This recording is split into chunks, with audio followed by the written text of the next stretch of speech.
Mungkin jaringannya, Bu. Oke. Kemungkinan jaringannya itu. Ini pakai HP nih Pak tadi.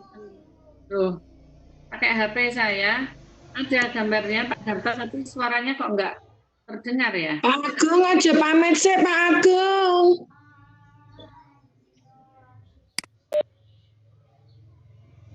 Ini kelompok awake dhewe.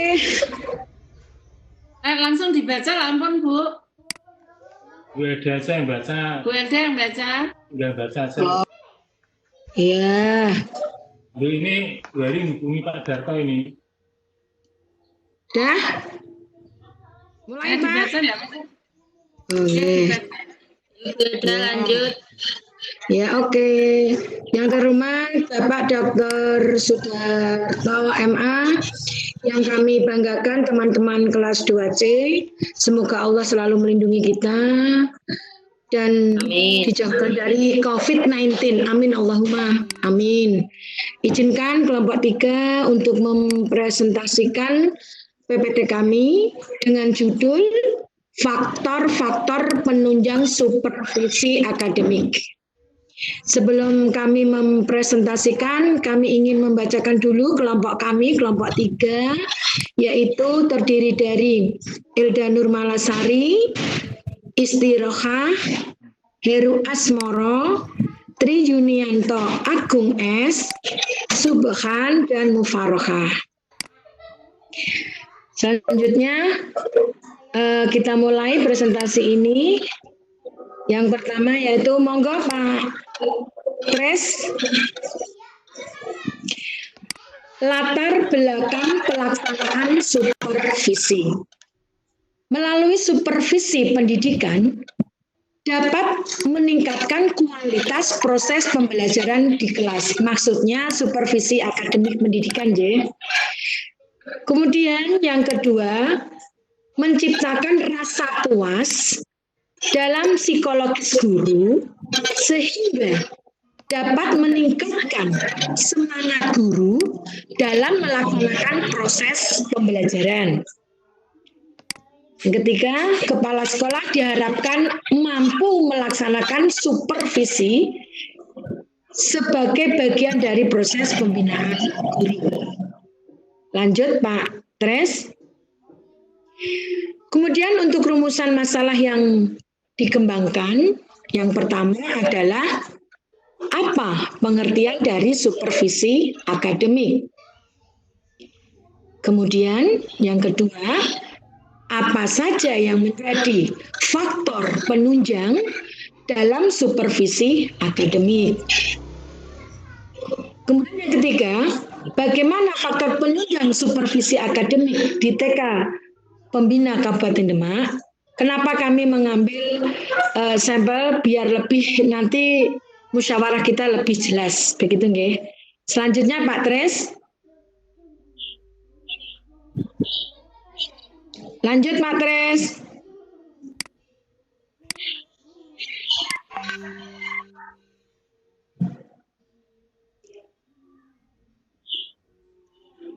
Pengertian tentang supervisi, apa atau supervisi itu adalah suatu serangkaian usaha pemberian bantuan kepada guru-guru dalam bentuk layanan profesional yang diberikan oleh supervisor.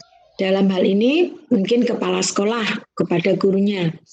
Kemudian pada hakikatnya supervisi akademik adalah aktivitas controlling dengan tujuan evaluasi proses pembelajaran dengan tujuan untuk meningkatkan kemampuan dan kompetensi mengajar seorang guru. Lanjut Pak.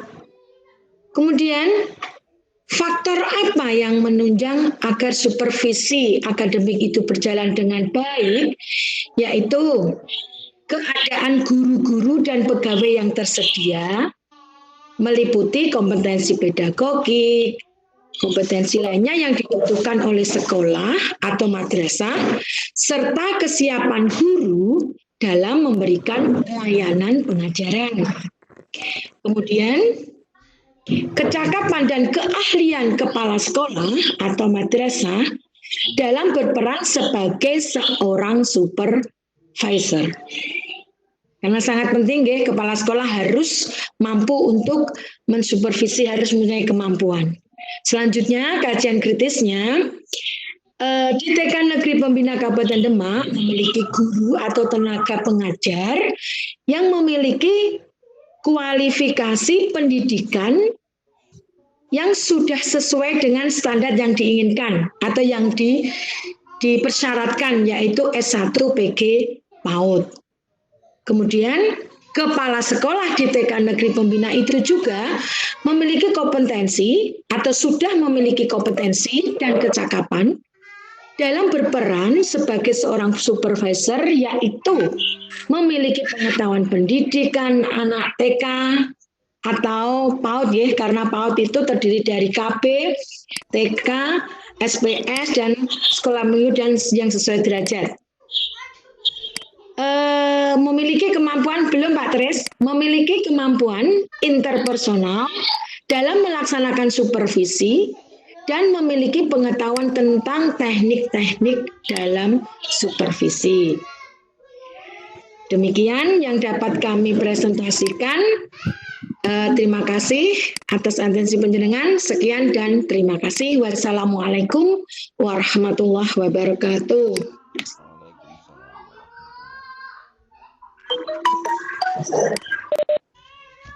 Ya, demikian yang sudah dipaparkan oleh kelompok 3 yang dipandu oleh Bu Elda Nurmalasari. Untuk teman-teman yang mau menanggapi atau bertanya, saya persilakan.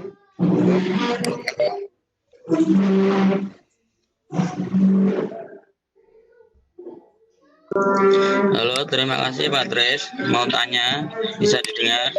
Ya, monggo Pak Rokim. Begini, untuk kelompok 3 yaitu tentang faktor-faktor penyumbang tadi. Sekilas tadi saya menyimak tentang latar belakang yang panjenengan sampaikan itu, apakah ini sebuah fenomena yang ada atau sebuah karangan belakang ya. Itu tadi disebutkan bahwa di latar belakang yaitu pas ada supervisi ini membuat sebuah kepuasan psikologis bagi seorang guru yang akan membuat dia yaitu bersemangat dalam pembelajaran. Tapi kayaknya ini bertentangan dengan kenyataan di lapangan. Seorang guru biasanya kalau mau disupervisi itu malah ketakutan atau malah deg-degan atau malah was-was. Ini kok malah ada kepuasan psikologis, ini apa enggak bertentangan apa gimana ini? Soalnya memang kalau kita mengadakan supervisi di lapangan itu rata-rata guru itu malah tegang atau merasa ketakutan. Ini bagaimana penjelasan ini? Apakah ini secara tertulis ini dibuat-buat atau memang kenyataan yang ada? Ya, terima kasih. Terima kasih. Ya, terima kasih. Boleh. Pertanyaan dari Pak Rokim. Ya. Boleh langsung menjawab Pak Tres? Ya, monggo silakan Bu Elda. Nggih, boleh langsung menjawab dan nanti teman-teman Pak Agung dulu Pak. Oke, saya jawab Pak Rohim, itu adalah latar belakang. Itu kan tadi latar belakang toh Pak, karena selama ini jika ada supervisi kan selalu takut. Makanya itu latar belakangnya karena selama ini kalau ada supervisi itu merasa takut, nggak nyaman dan sebagainya. Makanya itu kita mengangkat adanya supervisi akademik. Kalau supervisi akademik itu berjalan dengan baik, otomatis gurunya kan diberi setelah disupervisi, diberi kelemahannya apa, kebaikannya apa, ketika kelemahan harus ditindaklanjuti. Setelah ditindaklanjuti, dia akan mengerti, sebelum tidak lanjut dia mengerti kelemahannya, lalu ditindaklanjuti. Kan akan menjadi lebih, lebih semangat, lebih senang, lebih mantap, marem dan sebagainya, sehingga apabila nanti kalau ada supervisi lagi tidak akan adanya atis adem atau takut dan sebagainya. Itu tadi latar belakang loh Pak, latar belakang karena selama ini psikologi guru kalau ada supervisi itu merasa tidak nyaman dan ketakutan. Begitu Pak Rohim, bagaimana? Bu Hilda, kan seharusnya malah nulisnya bukan seperti itu. Nulisnya malah seharusnya adalah kenyataan yang ada di lapangan. Kalau ada supervisi itu rata-rata guru itu malah ketakutan, tegang. Nah itu malah diangkat saja, tidak usah ditulis. Merasa ada kepuasan psikologis. Saya rasa ini sangat bertentangan karena memang di lapangan itu kalau ada supervisi itu tidak ada seorang guru yang merasa ada kepuasan psikologis. Itu kalau di disurvei itu mungkin dari 100 guru itu yang merasa puas, merasa ada kepuasan psikologis itu malah nggak ada kayaknya. Jadi ini diangkat saja karena memang dilatar belakangi karena ada kebanyakan guru yang disupervisi ini merasa ketakutan, makanya kita diangkat lalu kita jelaskan dengan supervisi yang sebenarnya yang akan nantinya ini akan membuat kenyamanan bagi seorang guru. Kalau memang supervisi ini dilakukan dengan sebaik-baiknya, maka akan menambah untuk pembelajaran yang lebih baik. Mungkin seperti itu. Terima kasih. Oke, terima kasih Pak Rohim. Tetapi apa yang disampaikan oleh kelompok 3 yang di sini diwakili oleh Hilda, ada tersendiri. Dan Pak Rohim juga mempunyai hak untuk memberi komentarnya. Jadi di sini kita sama-sama tidak ada yang saling menyalahkan, kita sharing. Itu ya. Kaning buri ngajak apa lo? Dianusnya tadi jam tisu.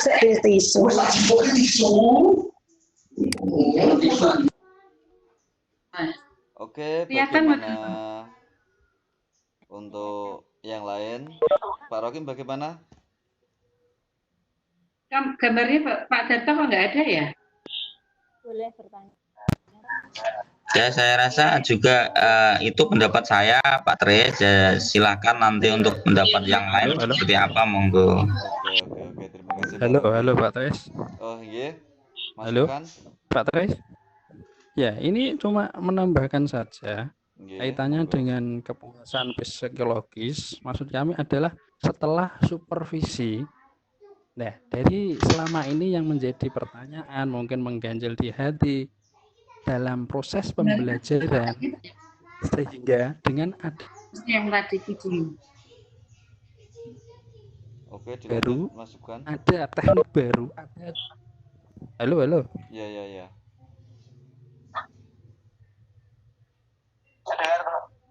dengar. Halo. Ya, tapi kok gambarnya Bapak enggak kelihatan ya?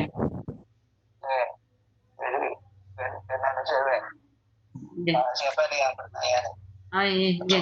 Pak Rohim tadi Pak yang bertanya. Pak Rohim, terus ini dilanjut Pak Subhan. Terus Pak Subhan Pak ini. Monggo Pak Subhan. Pertanyaannya bisa diulang.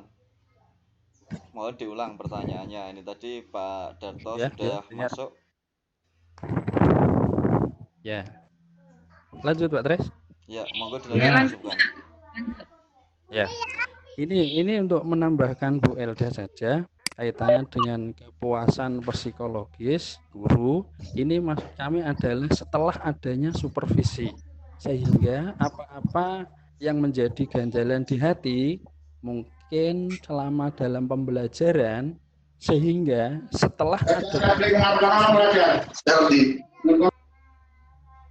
Halo? Ya. Oke. Setelah adanya supervisi, ada ilmu baru, ada cara baru, ada teknik baru, sehingga selama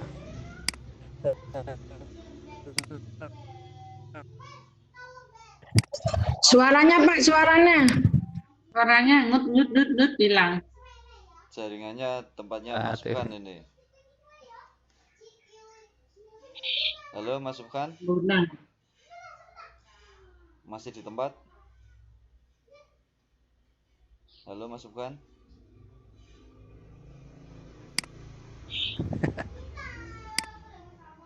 Halo. Ya.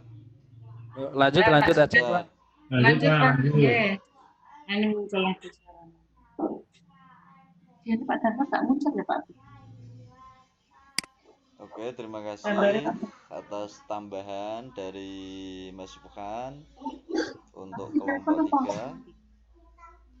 Mungkin dari teman-teman ada yang mau ditanyakan atau mau menanggapi dari presentasi kelompok 3.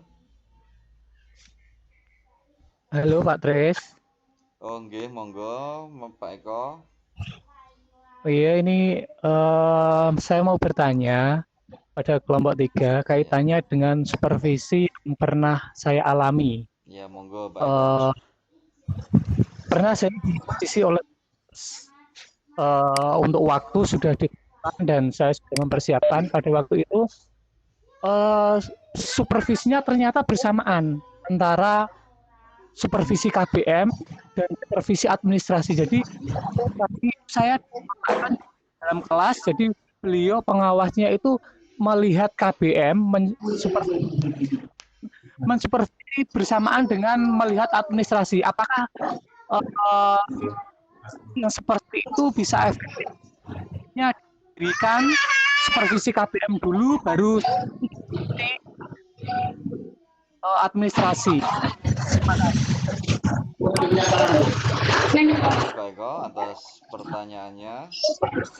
Monggo dari kelompok 3. Dari pertanyaan Pak Eko tadi, antara supervisi akademis dan administrasi itu jadwalnya bersamaan. Apakah seperti itu bisa efektif atau tidak? Monggo yang kelompok 3 yang mau menanggapi.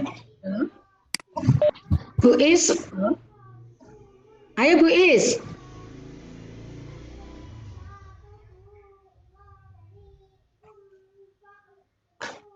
Oke, saya coba menjawab ya Pak Tres. Monggo Bu. Suaranya nggak bisa masuk Pak. Nanti monggo kelompok saya nambahi atau gimana, monggo. Untuk tadi Pak Eko mengatakan ketika supervisi kok berbarengan dengan supervisi akademi pembelajaran berbarengan dengan administrasi, ya tadi pertanyaannya. Ya, betul sekali Bu. Ya. Iya Bu. Sebetulnya kalau sudah direncanakan atau dijadwalkan tidak mungkin akan tempuh, karena sebelumnya kan sudah direncanakan tentang waktu ini, supervisi ini dan sebagainya. Kalau di tempat kami tidak double Pak, karena memang sudah direncanakan untuk supervisi akademik kapan, untuk administrasi kapan. Tetapi mungkin ini saya memberikan solusi. Ketika karena sudah datang pengawasnya, tapi selama ini kita sudah kepala sekolah ya Pak yang mensupervisi, bukan pengawas. Selama ini kita yang visi kepala sekolah. Kalau sudah datang dan sudah yang didahulukan ke proses belajar mengajarnya dulu Pak. Jadi mensupervisi di kelas dulu Pak untuk pembelajarannya. Dan kemarin kelihatannya kalau mensupervisi di kelas juga tidak harus menunggu sampai selesai pembelajaran juga tidak. Nah, setelah dari supervisi proses belajar mengajar, baru mungkin kita mensupervisi administrasi yang sudah dipersiapkan di meja. Biasanya kan begitu Pak, administrasi sudah disiapkan di meja-meja sehingga setelah proses pembelajaran selesai baru ke administrasi. Begitu, mungkin ada teman-teman yang menambahi, monggo. Baik, Bu Eda. Ya. Yeah. Yang terjadi, memang yang terjadi kita di TK, entah ini mungkin berbeda dengan yang di SD, Kalau yang di TK juga seperti itu Pak Eko. Jadi dalam satu hari itu kita disupervisi baik pembelajaran maupun administrasi. Jadi begitu kita diberi jadwal oleh pengawas waktu itu itu kita harus mempersiapkan administrasi dan pembelajarannya. Jadi dua-duanya dilakukan supervisi sekaligus. Entah ini ideal atau tidak, tapi yang terjadi memang seperti itu. Begitu jawaban dari saya. Mungkin ada yang nambahin lagi. Terima kasih.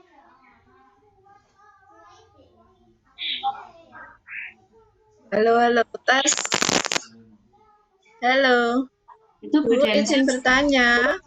Ada Bu Deni yang tanya. Halo. Ya, Bu Ima dengar enggak, Bu? Dengar sekali. Iya, Dengar, Bu Ima ini. Iya, Bu Ima. Menindaklanjuti pertanyaan dari Pak Eko, itu biasanya yang supervisi dipersingkat, itu kebiasaan biasanya karena waktu, dan jika supervisor melaksanakan supervisi dari awal sampai akhir, menunggui guru mengajar dari awal sampai akhir, terus berikut harinya supervisor datang lagi mensupervisi administrasi, itu pasti akan terjadi gejolak pada guru-guru. Kenyataan di SD memang banyak keluhan kalau ada supervisi itu benar-benar dilaksanakan sesuai jadwal, itu pasti terjadi gejolak, dan itu menjadi dilema mungkin sebagai Bapak Ibu Kepala Sekolah atau pengawas. Nah, saya juga menjadi tertarik dengan topik ini karena terus solusinya itu bagaimana biar guru, termasuk saya juga itu menjadi senang atau tidak terbebani dengan adanya supervisi. Itu Bu, makasih. Ya, terima kasih. Pertanyaan dari Ibu Ima, monggo dari kelompok 3 bisa ditanggapi atau ditampung dulu. Saya bacakan juga ada pertanyaan dari Ibu Deni Susana. Di sini saya bacakan, supervisi yang dikatakan berhasil itu yang seperti apa? Pada kenyataannya setelah disupervisi dan diberi masukan tentang kekurangan pada supervisi berikutnya masih saja dijumpai kelemahan yang sama. Bagaimana mengatasinya? Itu pertanyaan dari Ibu Densus ya. Monggo untuk kelompok 3 perwakilan untuk menjawab.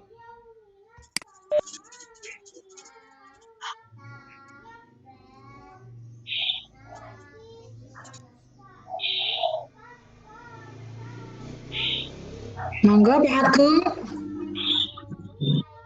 Silakan yang mau menanggapi dari Bu Ima. Monggo Bu Ima. Ya, menanggapi dari Bu Ima yang timbul gejolak dalam diri si guru. Kan intinya supervisi ini kan melihat kerja kita dari pembelajaran, administrasi dan lain-lain. Jika memang kita sudah melaksanakan itu secara rutin, maka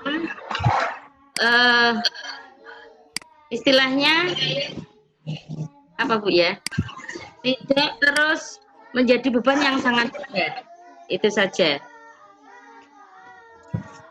Kalau kita melaksanakan tugas kita baik secara administrasi maupun melakukan pembelajaran sudah sesuai dengan peraturan yang ada, itu insya Allah nggak seberat kalau memang kita melakukannya istilahnya administrasi juga nggak penuh, pembelajaran juga asal-asalan,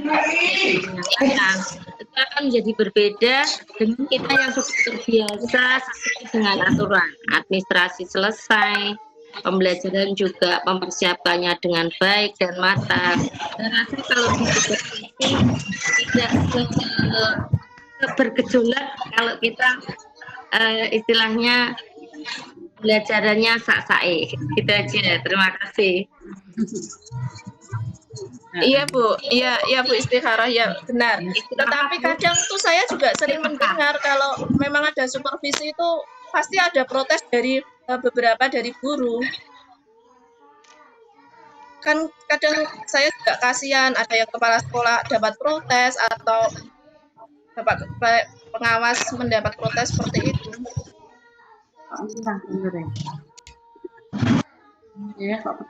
Ya ini hanya koreksi sedikit Bu Ima ya, bukan Bu Ima ya. Bukan istiqaroh ya, tapi Bu Istirohah gitu ya. Oh iya Pak, ya maaf Bu. Oke, monggo Bu Istirohah mau ditanggapi dari Bu Ima. Sudah cukup, mungkin anggota kelompok yang lain ada yang mau menambahi. Bu Eda silahkan. Saya setuju Bu Istirohah, Bu Ima. Semua pekerjaan pasti ada resikonya. Ada digemengi dan sebagainya, itu sudah apa ya? Sudah menjadi bagian dari suatu pekerjaan, bahwa pasti ada resiko keginian. Iya, tapi pengalaman saya ketika ada supervisi, ya kita biasa saja enjoy karena kita saling membantu Bu Ima. Kami guru 15 ketika ada supervisi temannya kan sudah direncanakan, temannya itu saling membantu, sehingga ketika saling membantu otomatis teman-teman tidak merasa ketakutan, malah beliau malah sambil belajar. Oh Bu, metodenya baiknya iki. Oh Bu, alat peraganya kurang gede dan sebagainya. Kita saling membantu Bu, tidak kok yang disupervisi. Misalnya Bu Guru A, dia harus kerja sendiri, dia harus bisa IT misalnya dan sebagainya. Tetapi di tempat kami saling membantu. Kalau memang membutuhkan IT, kita juga bantu. Alat peraga kita kerjakan bareng-bareng. Beliau yang memberikan ide atau terkadang ide itu juga muncul dari teman kita. Baiknya diberikan alat peraga seperti ini. Saya kira enggak lah Bu. Apalagi yang supervisi ini adalah kepala sekolah, sekarang kami yang mensupervisi adalah kepala sekolah, Bu. Kalau dulu pengawas. Begitu Bu Ima. Ya, bagaimana? Iya Bu, ya jika memang bisa seperti itu bagus Bu. Khawatirnya kan ya jawaban Eda sangat memuaskan, tetapi kelihatannya itu pengen gimana sih biar supervisi tidak jadi momok jadi seorang guru. Kalau kepengen supervisi tidak jadi momok, harusnya tidak jadi momok Bu Ima, karena itu sudah pekerjaan kita sehari-hari. Yang pertama, yang kedua, teman adalah menjadi support kita, yang bisa memberikan motivasi, dukungan, bantuan dan sebagainya. Dan kebetulan kepala sekolah kami sangat welcome sekali. Beliau tidak juga kok maksudnya itu ketika ada kesalahan beliau marah-marah dan sebagainya, memasang wajah yang muram atau bagaimana, galak enggak. Ya, Bapak. Enggak, Bu. Insya Allah tidak, karena itu sudah kita lakukan sehari-hari. Kalau toh memang dalam supervisi itu kita mendapati kelemahan, pasti beliau akan memberi tindak lanjut dan suatu hari kita akan disupervisi lagi. Biar nggak stres Bu Ima. Terima kasih. Iya Bu. Iya Bu, makasih. Oke. Lanjut untuk kelompok 3 menjawab pertanyaan dari Bu Densus. Ya kan gambarnya Pak Kakak ya. Jadi pertanyaan Bu Densus tadi ditanyakan supervisi yang dikatakan berhasil itu yang seperti apa? Pada kenyataannya setelah disupervisi dan diberi masukan tentang kekurangan. Kamera Bapak mati lagi nih. Sudah dijawab Mas Heru, Pak Kris, itu dicat. Jadi jawab Mas Heru, dicat itu. Oke. Pak Kris. Ya, coba dibacakan jawabannya Pak. Oke, ya. Kris Pak Darto telah memasukkan kamera. Nah, coba sambung. Oke.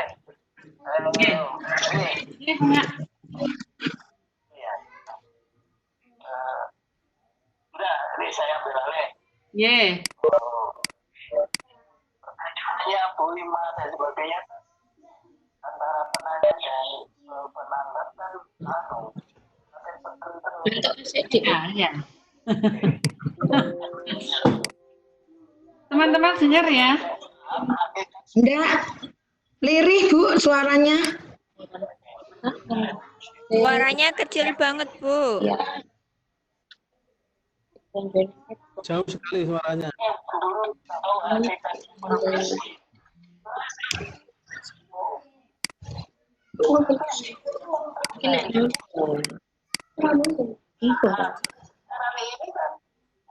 Guru itu mangsanya harus benar.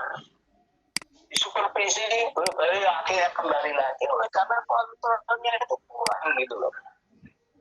Dan teman-teman yang sudah mendapat tunjangan profesi, maka ada guru itu dihentikan tunjangan profesinya karena melakukan tidak profesional. Belum ada.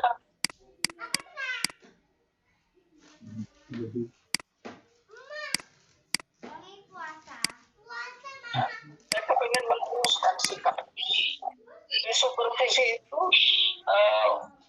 dipengaruhi kedua belah pihak, guru sendiri dan supervisor. Kenapa? Ya kepala sekolah, yang guru senior, guru itu sebagai supervisor. Keduanya tidak menyadari hakikat supervisi. Saya ulangi, menguntungkan ini 2C. Supervisi adalah upaya memberikan bantuan agar supaya guru lebih profesional, guru mampu memperbaiki kekeliruannya, kelemahannya. Ini yang harus dipahami. Jadi upaya itu begitu. Jadi ketika ada supervisi kok guru stres, dia salah dua-duanya. Salah kepala, salah si supervisor dan salah si guru. Gitu. Sekarang masalah suka guru yang disupervisi, wah, sudah semuanya lah guru. Makanya lalu supervisi mesti diberitakan dulu. Keliru besar itu. Guru itu bekerja secara profesional, tidak berat. Ya, supervisi apa tidak? Enggak. Ya, berjalan terus. Jadi kalau guru disupervisi kok stres, guru kok setiap kali pengawas datang kemudian stres, karena tidak ada komunikasi sebelumnya. Kenapa sih? Kemudian datang sekali memeriksa administrasi, kemudian sekali terus lebih menjadi kisah. Kenapa? Mengajar biasa saja kok. Saya yakin karena apa? Karena selama ini orang supervisi yang pegawai ini sangat menjadi. Itu yang jelek. Saya bukan pejabat dulu. Ya bukan. Tapi sebenarnya guru itu apakah negeri apakah swasta terikat oleh ketentuan. Jika guru itu tidak disiplin, biaya jatuh apa?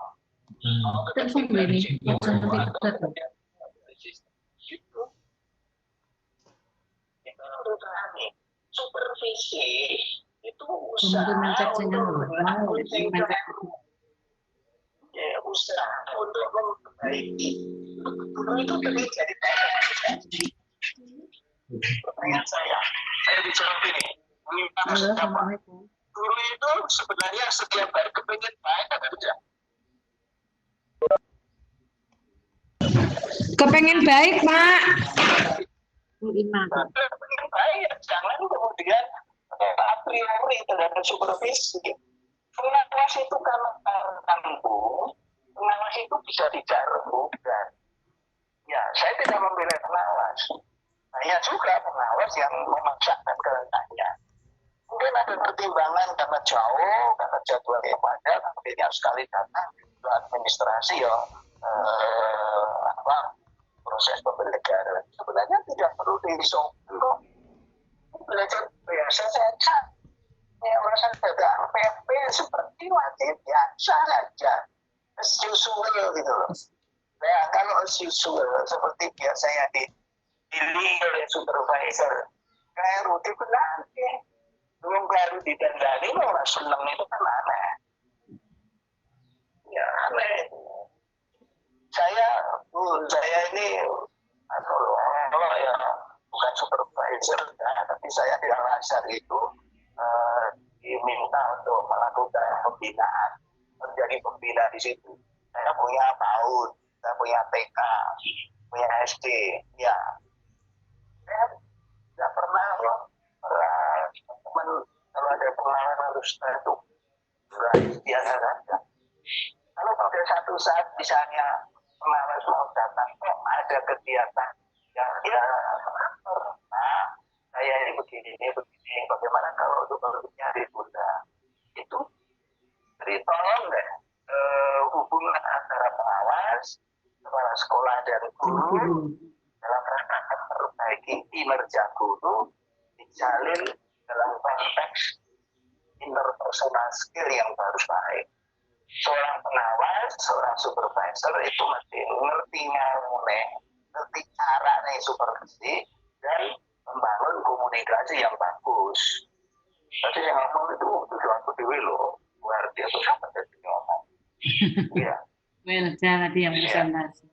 Jadi itu, jadi teman-teman gunane teman-teman sekolah nih PGRI itu kan saling mengisi gitu. Ya, supaya jangan jadi salah kaprah.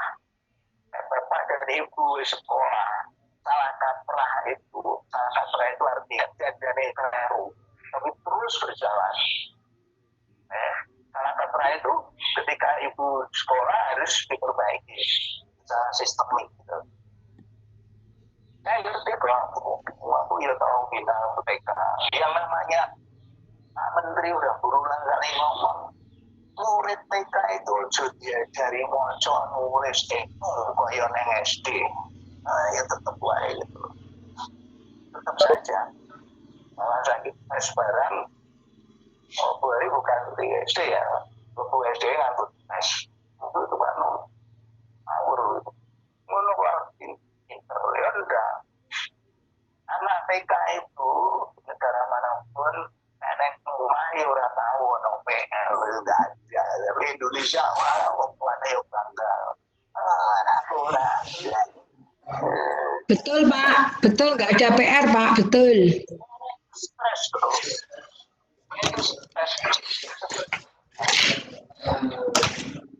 Anak itu seperti secara visual. Anak TK itu ya tulanan. Jadi saya ulangi, supervisi administrasi dan BBM jangan dipersoalkan. Karena yang namanya administrasi itu kan dibuat sehari-harian kan terus aku. Artinya hari tahun ajaran baru hari pertama terus gawe administrasi kan terus kalau saya setahun gawe pisan ya nggak kalau saya saat semester gawe pisan kalau tadi disebut kalau telulas atau telu libur itu rasa penting di barang saya paling tidak senang banyaknya atau terlalu banyaknya instrumen itu kan kebijakan jadi kalau tadi supervisi baik itu kalau misalnya saya itu disupervisi tapi kemudian berikutnya tadi ya tetap yang dia lain jadi Januari disupervisi kemudian dilihat akhir Januari dipilih wajib lain artinya guru tidak memaknai hakikat supervisi tadi saya katakan bahwa supervisi itu hakikatnya adalah mendorong memotivasi guru untuk sadar perlunya profesionalannya dia itu dari guru.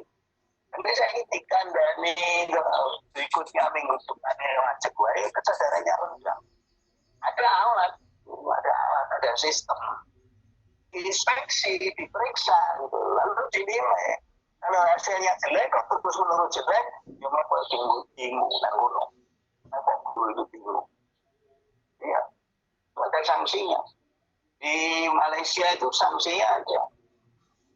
Kalau sampai di supervisi tidak menunjukkan tindak lanjut yang bagus, di monitor yang tetap jelek, ya udah tunjangan profesinya cabut. dihentikan. Akan diberikan lagi, jadi misalnya 2 bulan, nah diberikan, bulan ketiga kalau dia menunjukkan kinerja yang bagus, bulan ketiga Indonesia kan orang bulan 3 itu terus. Berapa terus Pak? Jaring Pak, setiap hari. Jaring. Jaring mana yang Jawa.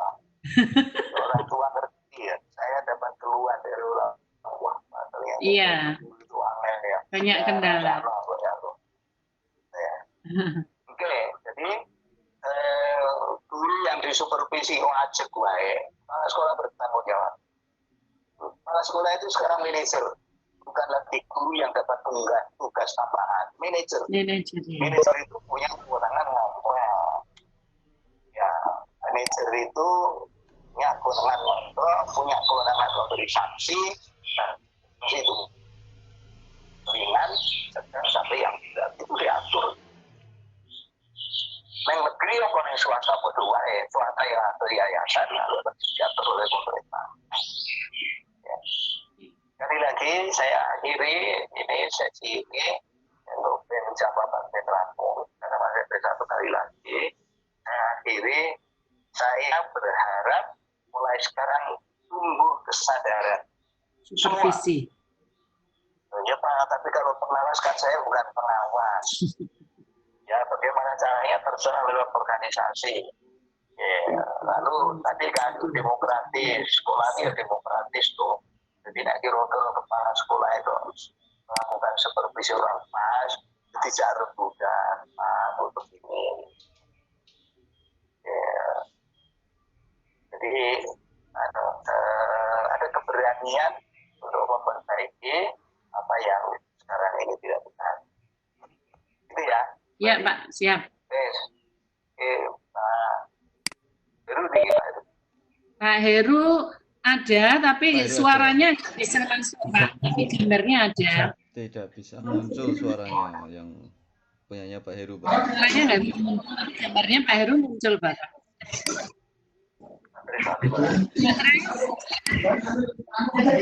Ini tadi Pak Heru menjawab pertanyaan dari Densus dan dari Bu Ima tadi, Pak. Pak Tres. Oke. Pak Tres. Sudah dijawab, sudah ada pencerahan.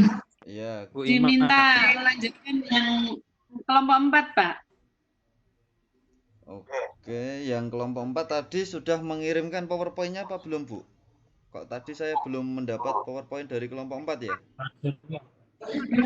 Kelompok 4 enggak, PowerPoint-nya. Saya kirim di grup. Dikirim ke grup. Bisa Pak Tres, laptopku nggak bisa nggak buat WA, buka WA nggak bisa ya. Gimana? Kirim lagi Pak Tres, kirim. Biar dikirim lagi Pak Suryo. Pak Suryo, tolong Pak Suryo dikirim. Masalahnya aku juga pakai. Pak Rotin bisa membuka WA. Oh gitu. Oke, dikirim lagi aja Pak Mas Suryo. Nanti tak tambah. Ya, langsung presentasi Pak Rokin. Enggak. Ya, nunggu ini belum bisa keluar dari Pak Tres. Monggo Pak Tres. Oke, siap. Ini sudah. Masih proses Pak Tres. Ya. Oke, sudah kelihatan Pak Rokin. Belum. Nah, ini sudah muncul nih.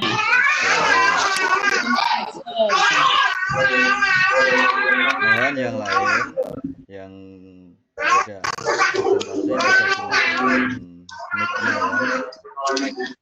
ya, terima kasih. Kita mulai. Assalamualaikum warahmatullahi wabarakatuh. Kepada Bapak Dr. Sudato MA selaku pengampu mata kuliah supervisi pendidikan dan juga teman-teman semuanya kelas 2C yang kami cintai dan kami banggakan. Kami dari kelompok 4 berusaha untuk presentasi tentang evaluasi dan tindak lanjut supervisi akademik. Dan kelompok kami terdiri dari Mbak Ita Indriana Sari, Pak Eko Siswanto, dan Mbak Ima Nur Ismawati, serta Bapak Suryo Saputro, Ibu Septin Handayani, dan saya sendiri Bapak Muhammad Nurrohim. Lanjut Pak Tris yang akan membahas tentang evaluasi dan tindak lanjut. Dan kami memberikan rumusan masalah dari kelompok kami adalah apakah yang dimaksud dengan supervisi akademik. Saya yakin ini tadi tidak usah dibahas karena di depan-depan kelompok yang sudah presentasi tadi sudah dikemukakan. Yang kedua, apa saja komponen-komponen yang dievaluasi dalam supervisi.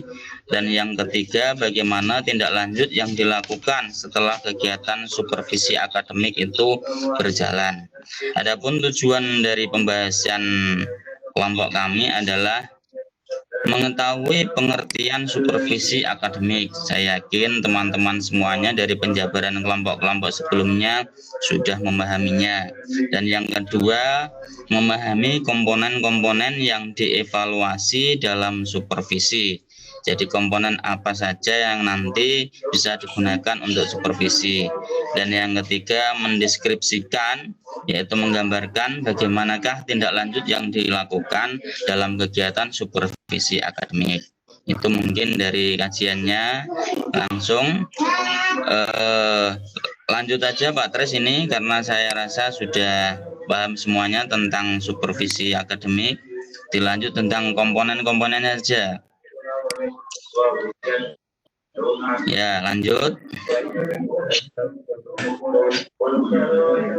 Ya, lanjut.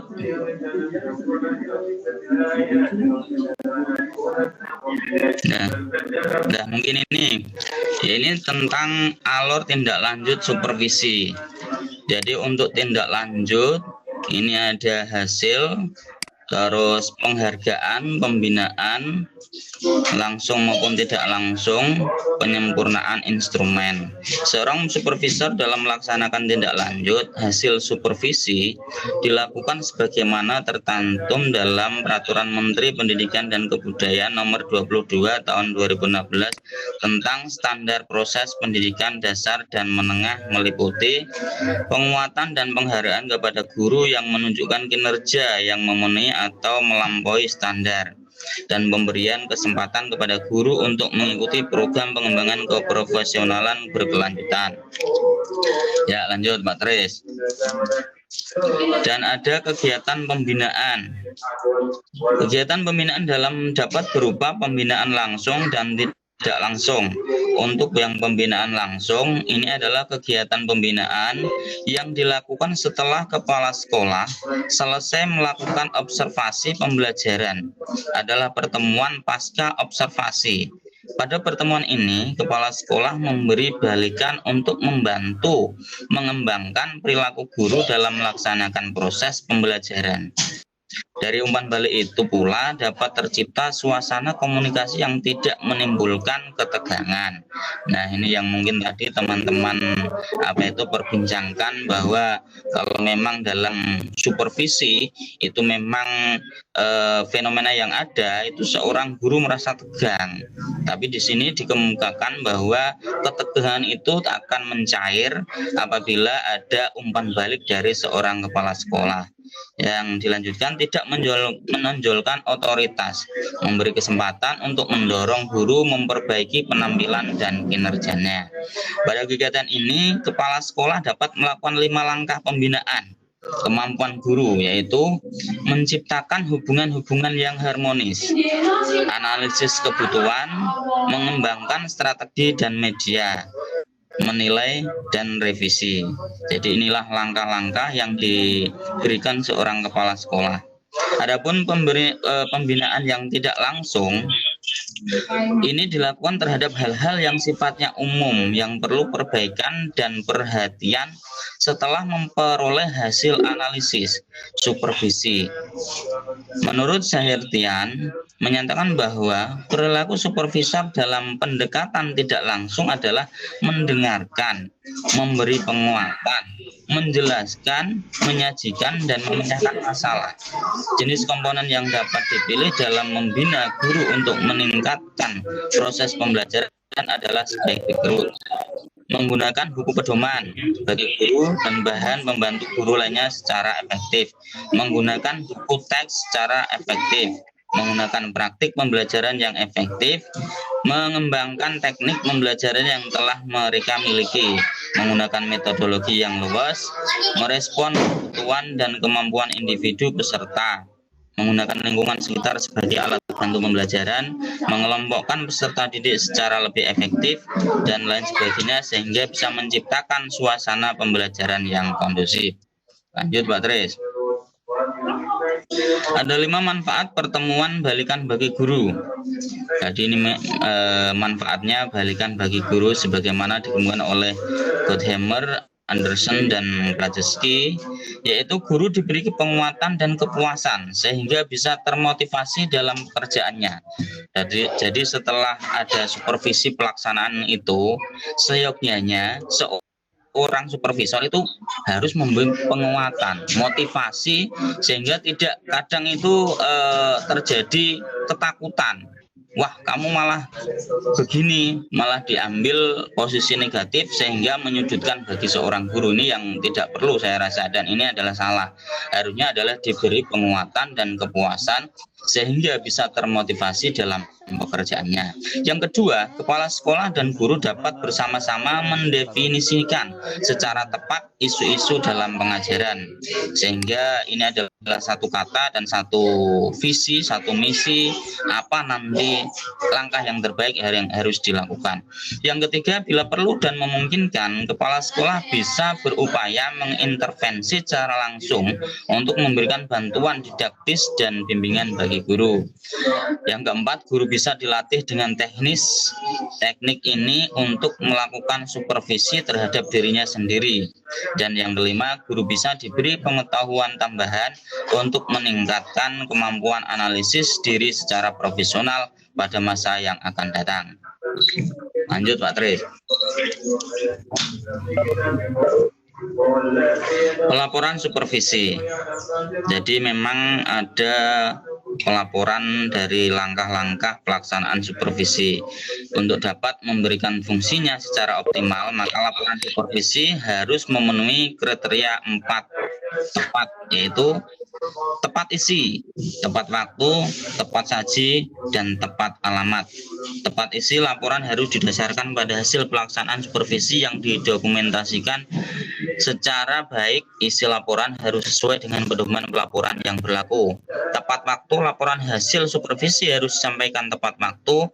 Keterlambatan pelaporan dapat membuat manfaat laporan berkurang bahkan tidak bermanfaat karena tidak sesuai dengan timingnya. Tepat saji, laporan hasil supervisi disajikan secara menarik sehingga mengundang minat manajemen untuk membacanya.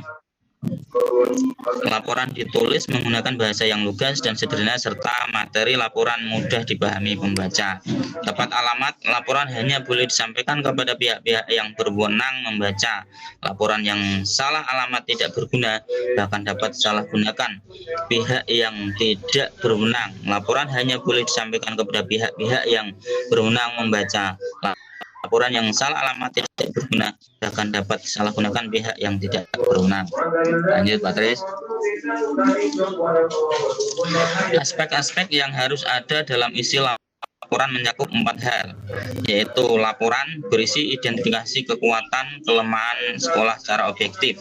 Supervisi merupakan proses kegiatan yang terdiri dari penelitian, penilaian, perbaikan, dan peringatan. Bila keempat kegiatan supervisi tersebut disertai dengan berbagai teknik supervisi, pasti pengawas atau yang melakukan supervisi menemukan sisi positif dan negatif dari sekolah yang dibinanya.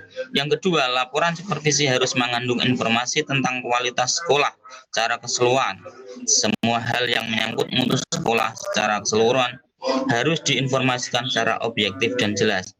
Yang ketiga, laporan supervisi harus mencakup standar pencapaian prestasi siswa. Informasi mengenai sejauh mana hasil belajar siswa mampu memenuhi standar-standar hasil belajar yang telah ditetapkan harus secara jelas dan objektif tertuang dalam isi laporan supervisi yang dibuat oleh supervisor. Yang keempat, laporan supervisi berisi tentang apa yang harus dilakukan untuk memperbaiki hal yang perlu diperbaiki. Informasi tentang hal apa yang harus dilakukan untuk meningkatkan kinerja sekolah menurut perspektif pengawas atau kepala sekolah harus termuat secara jelas dalam laporan supervisi. Lanjut, Pak Tri. Manfaat laporan supervisi bagi guru menjadi kritik membangun bagi guru untuk melecut semangat sehingga performa mengajarnya akan semakin meningkat dari waktu ke waktu. Menjadi saran atau bahan pertimbangan bagi guru guna memperbaiki kinerja mengajarnya di masa yang akan datang. Bagi kepala sekolah, laporan supervisi merupakan informasi yang sangat berharga bagi kepala sekolah. Laporan supervisi merupakan penilaian yang sangat bermanfaat sekaligus masukan yang sangat berguna bagi peningkatan mutu sekolah di masa yang akan datang. Bagi orang tua siswa, laporan supervisi menjadi alternatif media informasi bagi orang tua siswa untuk mengetahui secara objektif, tetap, benar, dan akurat mengenai kualitas sekolah tempat anaknya belajar. Bagi pengawas atau kepala sekolah yang melakukan supervisi, laporan bisa menjadi autokritik baginya tentang mutu sekolah, efektivitas proses pembelajaran, dan sejauh mana program supervisi yang didesain dan dilaksanakan efektif dalam mengembangkan kemampuan profesional guru. Laporan supervisi bisa dijadikan sebagai titik awal untuk mendesain dan merencanakan program supervisi pada periode berikutnya, sehingga program supervisi dari satu periode ke periode berikutnya merupakan sesuatu yang berkelanjutan. Bagi dinas pendidikan, laporan supervisi bisa menjadi bahan pertimbangan dan dalam membuat kebijakan yang relevan dengan kondisi sekolah yang real, dijadikan sebagai bahan pengkajian kondisi per sekolah secara nasional. Jadi memang banyak manfaatnya. Jadi itu adalah kajian kami tentang makalah ini, yaitu tentang manfaat dari supervisi tadi. Dan terima kasih atas perhatian dari Bapak Ibu semuanya, teman-teman semuanya, dan mohon maaf atas segala kekurangan dari penyampaian kami, dan silakan untuk bertanya dan kami berusaha menjawab sekemampuan kami. Jadi teman-teman tolong nanti bisa dibantu untuk menjawab. Kiranya untuk pertanyaan tidak usah banyak-banyak dan tidak usah sulit-sulit. Terima kasih. Terima kasih banyak Pak Rokim atas penampilan dari kelompok 4. Bagaimana teman-teman? Monggo. Ya, Pak Tres, ini penanggapnya kan mestinya kelompok 1 dari kita ya. Ya. Saya tak bertanya ke Pak Rohim. Iya, monggo Bu Ari. Salah satu bentuk laporan di sekolah kami itu kan menggunakan hasil pengamatan kelas yang berbentuk penilaian likat itu, Pak. Ada 4, kalau terpenuhi semua 3 dan lain sebagainya itu. Nah, terakhir kan di total nilai. Nah, ini nanti mohon juga pencerahan dari Pak Darto. Hasil penilaian yang berbentuk angka itu pas sekolah kami diakreditasi itu ada kritikan bahwa bahwa pembelajaran tidak boleh dinilai dengan angka. Pertanyaan saya, bagaimana kepala sekolah bisa menentukan ini termasuk kategori hasilnya sangat bagus, kemudian bagus atau cukup atau kurang, apabila tidak boleh ditentukan dengan angka. Tuh. Kemudian yang kedua, yang benar bagaimana?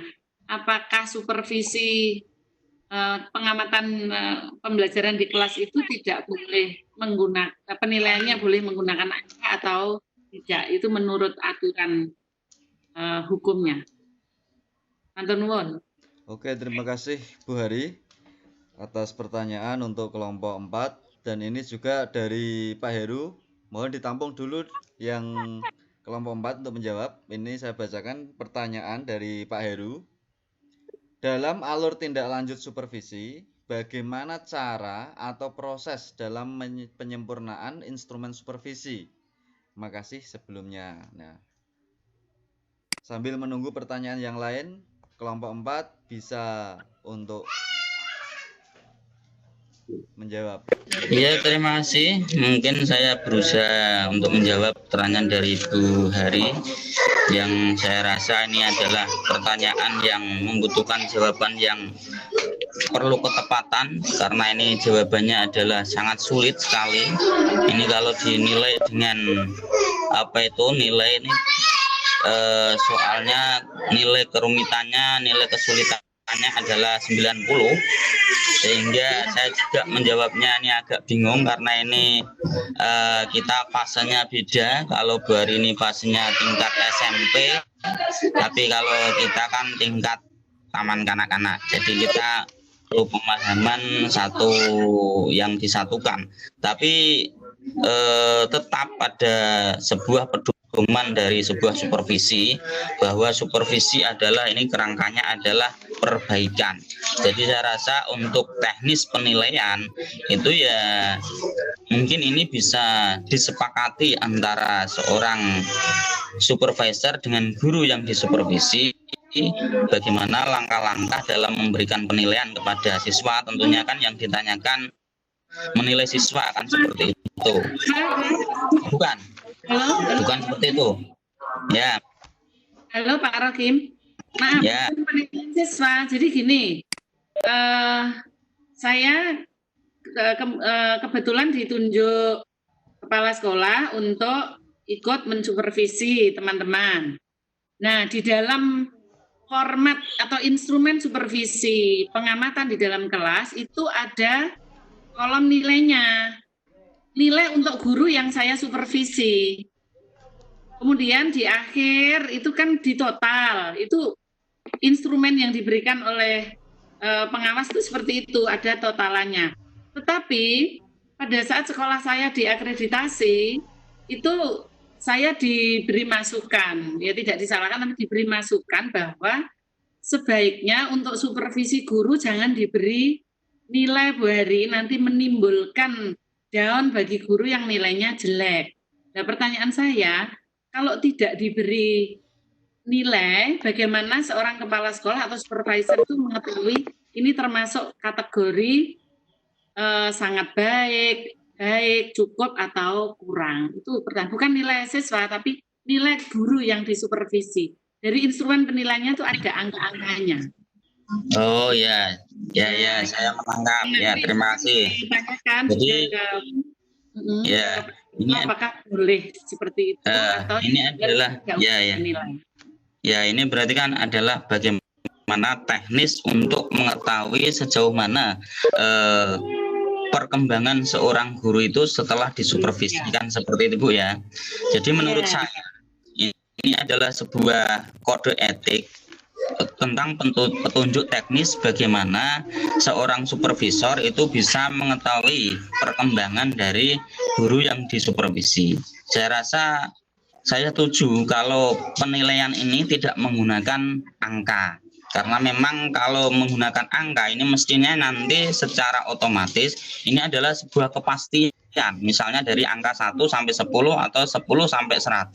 Berarti kan nanti ada rating bahwa kalau 50 ke atas itu baik, mungkin 50 ke bawah itu kurang baik, kan seperti itu. Mungkin ini adalah perlu kesepakatan bersama dari seorang supervisor dengan guru yang disupervisi.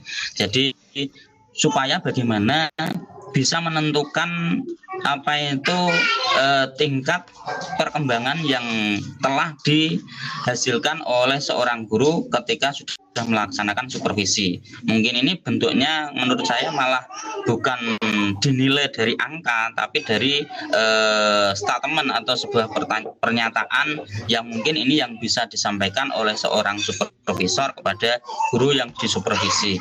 Artinya setelah dilaksanakan supervisi, ini ada sebuah kalau kami mengatakan ini ada sebuah indikator atau mungkin rambu-rambu yang disampaikan nanti seorang supervisor setelah melakukan supervisi. Misalnya saja setelah melakukan supervisi, seorang guru yang disupervisor nanti akan ketemu, yang nanti akan diberikan umpan balik dari seorang supervisornya yang menyatakan tentang bagaimana kondisi seorang guru tadi yang setelah dilakukan supervisi, apakah sudah bagus, perlu pengembangan, atau mungkin perlu tindak lanjut dari hasil yang dikemukakan. Mungkin itu penyampaian dari kami, Bu Hari. Ya, mungkin karena ini tingkatnya kami itu berbeda. Kalau di tingkat kami di wilayah KTK-an itu memang nggak ada penilaian supervisi yang dinilai dengan angka, itu nggak ada. Jadi adanya ya di observasi, nanti setelah supervisi nanti kita ketemu, terus bincang-bincang bareng, terus nilai-nilai yang kurang di mana, mungkin yang sudah bagus di mana, yang perlu dikembangkan bagaimana, dan yang perlu tindak lanjut yang bagaimana. Mungkin seperti itu, Bari. Atau mungkin teman-teman kelompok saya yang menambahi, silakan, monggo. Oke, terima kasih Pak Rokim atas jawaban dan tanggapan dari pertanyaan Bu Hari. Bolehkah saya untuk memberi tanggapan sedikit Pak Rokim? Tadi dikatakan dalam supervisi tidak perlu harus ada angka-angka ya. Padahal ya Pak Tri, akan kami tambahkan.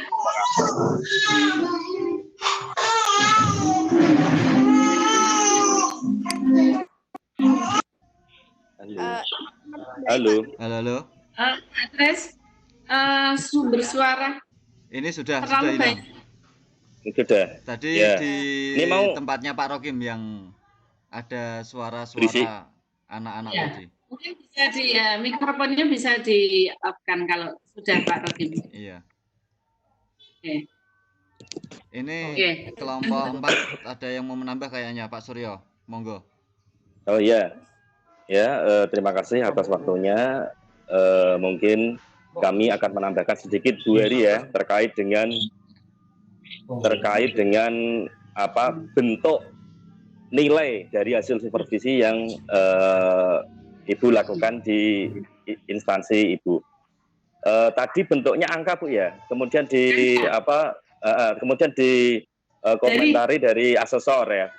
Oh bukan, jadi kayak skala Likert Pak, modelnya skala Likert. Jadi 4 apabila semua dokumen lengkap dan jelas.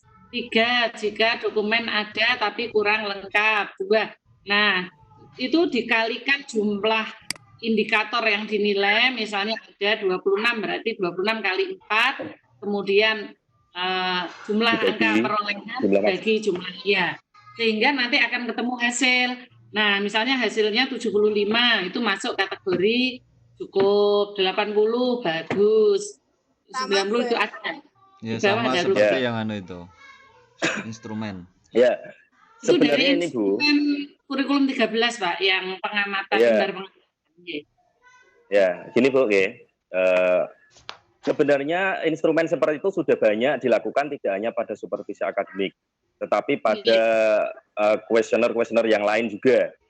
Kuesioner kepuasan, kemudian ada kuesioner yang itu hanya dari desain dari pembuat instrumen saja. Kemudian masalah penampilan angka ketika sudah dikumulatifkan tadi itu merupakan bagian dari indikator. Kalau kita lihat indikator itu kan sebenarnya dibaca keseluruhan. Jadi itu bukan sekedar angka, Bu. Jadi semua indikator dibaca, kemudian ketika hasil nilainya kok cukup baik atau amat baik, artinya indikator itu terpenuhi. Sebenarnya itu. Jadi tidak melihat pada angkanya saja, tapi dilihat indikatornya itu. Gitu. Ya. Terus yang kedua, pada saat kita melakukan dari kepala sekolah ada penilaian kinerja guru Bu ya. Mungkin benar-benar ada ya. Ada formatnya juga. Di situ juga ada. Nah, kemudian di samping itu ada deskripsi Bu. Jadi tidak hanya sekedar angka-angka tadi tidak, tapi ada deskripsinya dulu. Deskripsi dulu baru memberikan Jadi dalam menyupervisi kan tidak harus memberi angka dulu, tetapi mengamati dulu, observasi dulu, mengamati, baru diberikan angka. Kan gitu toh, Bu? Setelah itu ya. Iya, betul. Nah, yang saya tanyakan tadi ini Pak Suryo, pas akreditasi, hasil supervisi dari 60 guru di tempat saya itu saya diberi masukan, bukan disalahkan, tapi diberi masukan. Sebaiknya enggak usah diberi begini, Bu. Nah, pertanyaan saya tadi pencerahan untuk Pak Darto, yang betul bagaimana? Bolehkah seperti itu atau tidak? Kalau tidak, lalu bagaimana saya yang sepaham dengan Pak Suryo, bagaimana kita bisa mengetahui ketercapaian indikator dari seorang guru dalam pemenuhan itu? Okay. Berarti kalau menurut saya, Bu, itu juga paradigmanya sama dengan nilai rapot SD, Bu. Nilai rapot SD dulu dalam bentuk numerik, Bu, ya. Numerik itu kita tidak tahu kepastiannya kemampuan anak bisa ya dalam bentuk angka itu seperti apa, kan nggak bisa. Akhirnya apa? Dibuatlah sebuah rapot yang sifatnya itu ada dua, Bu. Kelebihan dan kekurangan. Jadi ada kelebihan indikator terbaik dan ada kekurangan yang paling buruk. Itu di dalam aplikasi rapot untuk SD sekarang. Namun yang diberikan di nilai rapot itu adalah yang terbaik. Contoh misalkan, Ananda Suryo baik dalam kegiatan ini. Nah, seperti itu mungkin yang dimaksudkan dari supervisor visitor tadi, ya, asesor tadi, itu mungkin seperti ini, Bu. Dengan nilai misalkan lah, nilai 90, berarti seharusnya mungkin gini, Bu Hari cakap dalam bla bla bla. Mungkin seperti itu mungkin jadi masuk seperti itu, Bu. Iya, deskripsi. Betul. Kalau menurut saya seperti itu. Memang penilaian secara numerik itu memang sangat istilahnya semu, Bu, ya.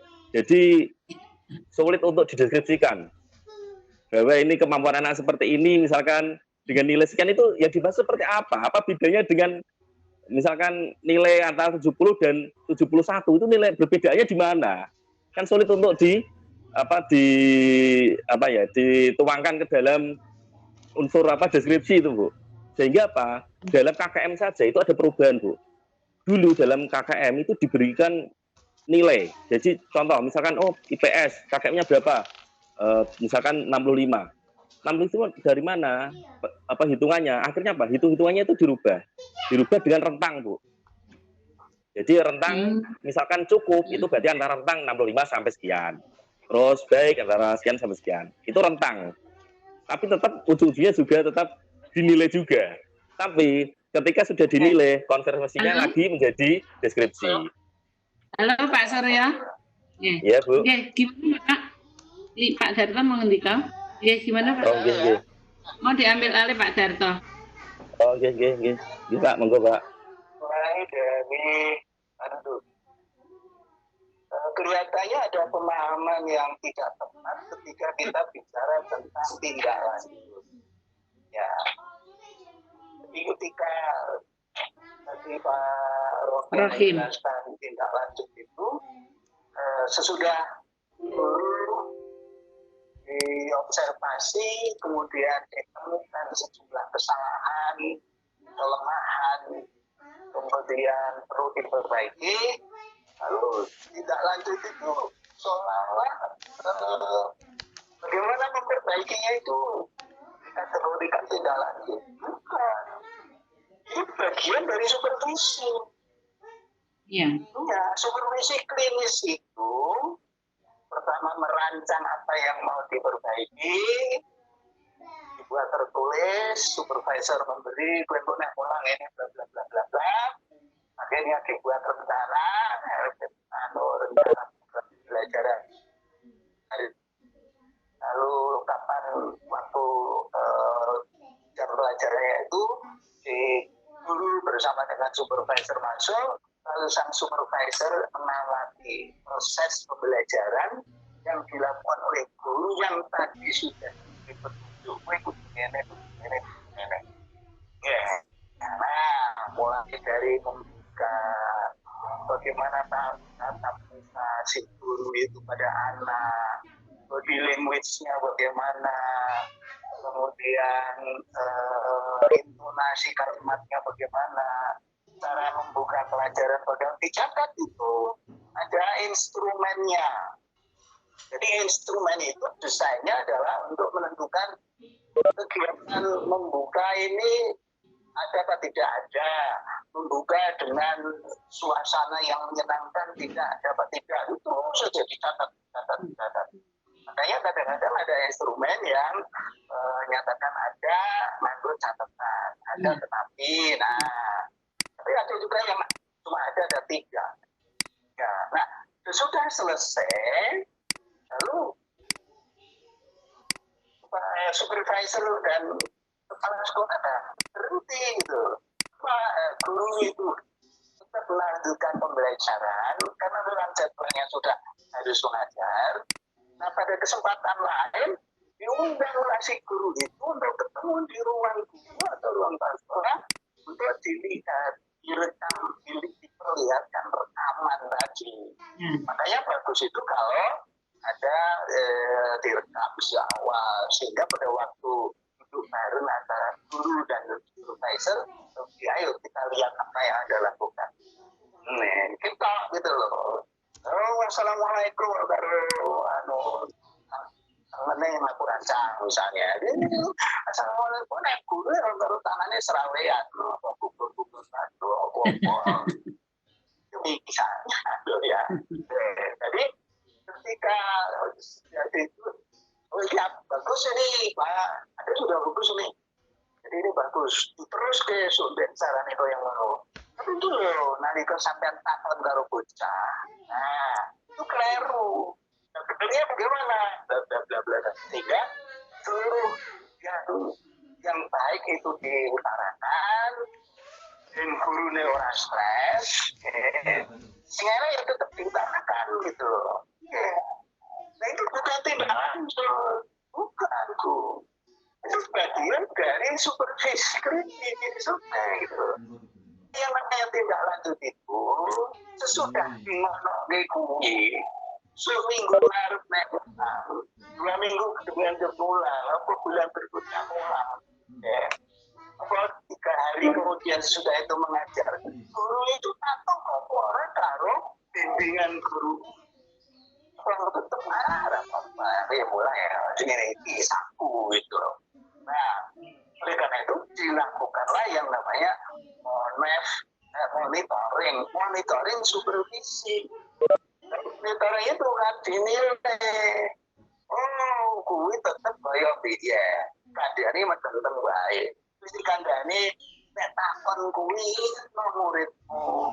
Nek takon kuwi aja nuding sik ning kowe sing apa sing lagi nuding bocah. Tapi ternyata enggak berubah.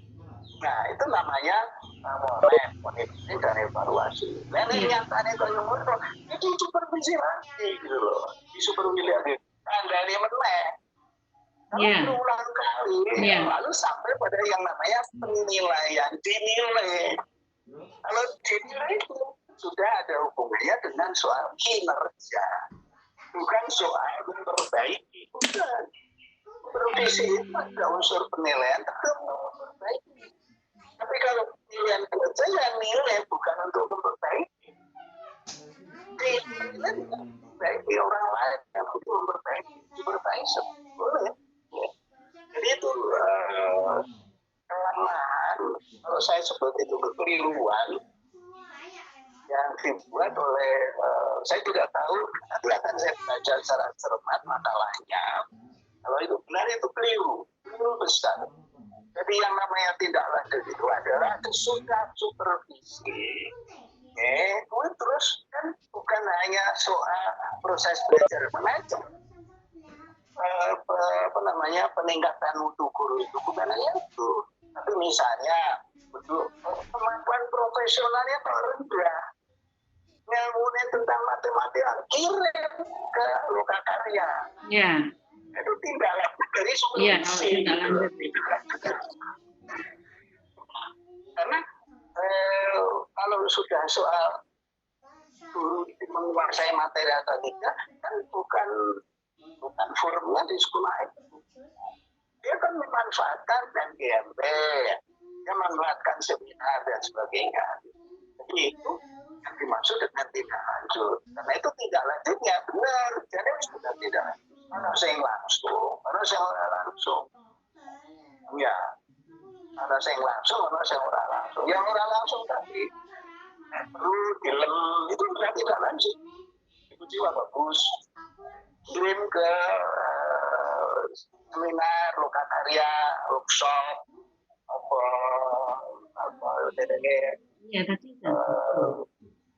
penataran dan sebagainya itu.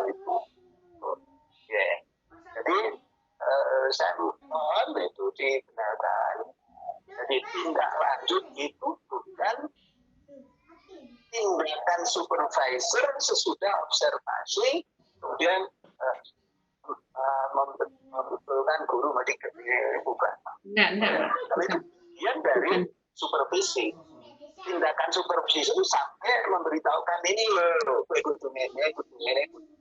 Nah, yang langsung itu ya dilakukan di sekolah itu. Tapi kan tidak semua. Guru matematika silenggono, padahal kemampuan profesionalnya rendah. Jadi kira di MP di luar sekolah gitu loh. Itu saya cari itu.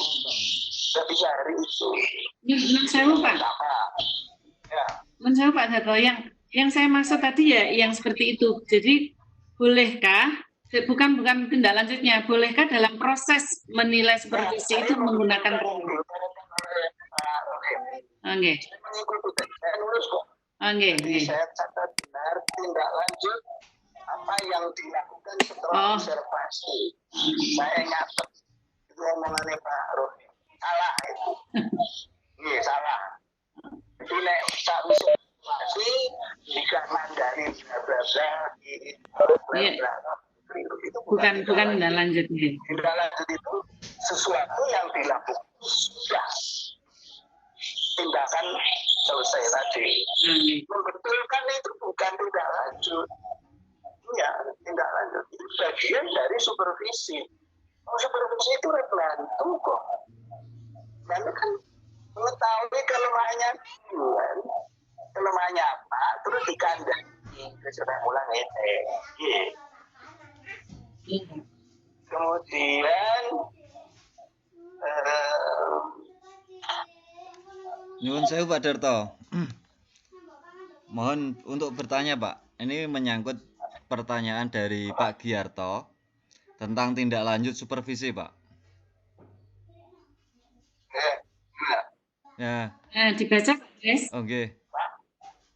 Pak Giarto Pak yang tanya. Yang tanya Pak Giarto tentang tindak lanjut supervisi, agar dapat optimal seharusnya supervisor meminta guru yang disupervisi untuk mengedit RPP yang lebih baik dan mencoba dipraktekkan hasil editan di kelas agar tidak dilihat perkembangan dari pembinaan dan bantuan dari supervisor tadi, agar juga supervisor tadi bisa melihat langsung hasil dari masukan-masukan yang diberikan, apakah berhasil apa kurang berhasil dari tindakan tersebut.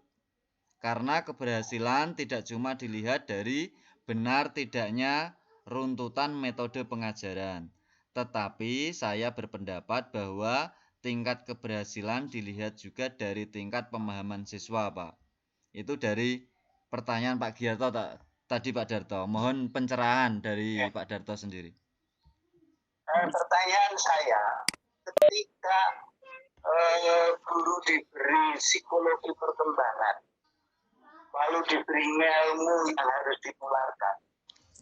Guru kan tahu persis bagaimana caranya memasukkan ilmu itu kepada peserta didik kan. Iya. Jadi kalau ngomong itu benar sesuai dengan teorinya, pasti anak itu akan paham dengan baik. Ya, pasti anak itu paham dengan baik itu. Jadi kalau saya bukan sekedar metodenya benar apa orang enggak. Kalau metodenya benar ada jaminan si guru si anak itu pasti.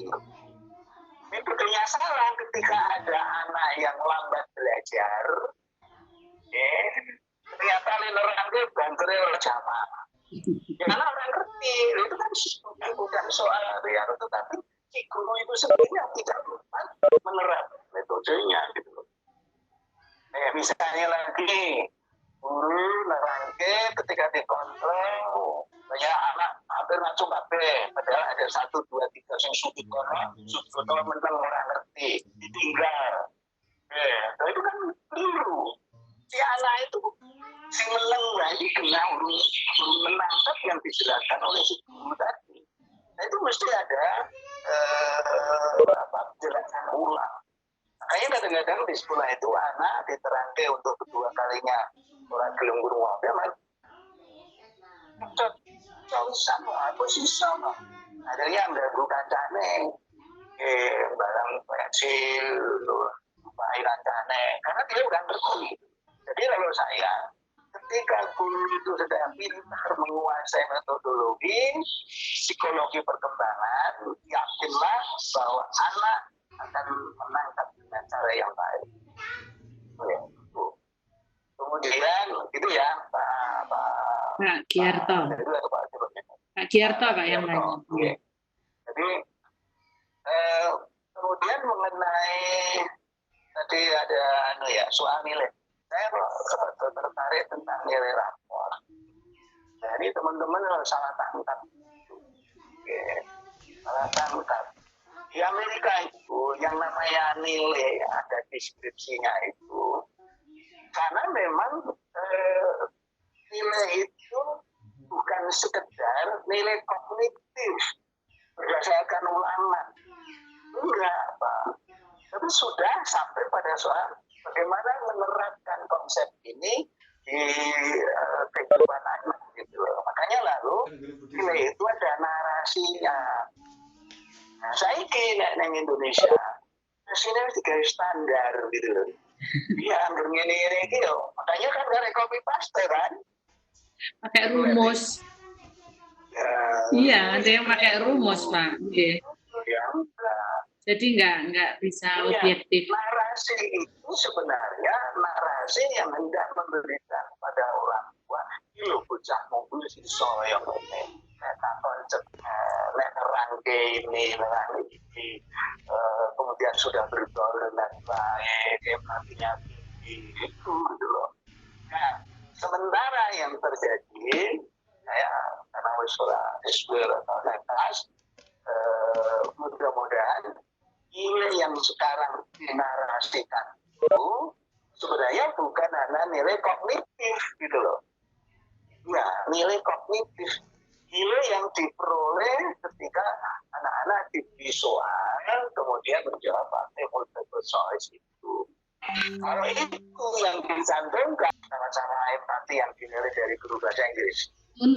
Untuk pengetahuan dan keterampilan itu yang mendeskripsikan guru mapel. Kemudian untuk sikap spiritual dan sosial yang mendeskripsikan wali kelas dengan mendapat masukan dari guru mapel dan guru bimbingan konseling.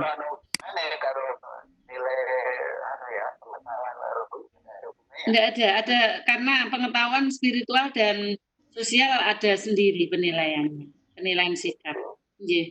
Pertanyaan saya, kalau yang namanya soft skill itu kan soal kejujuran, empati, kepatuhan.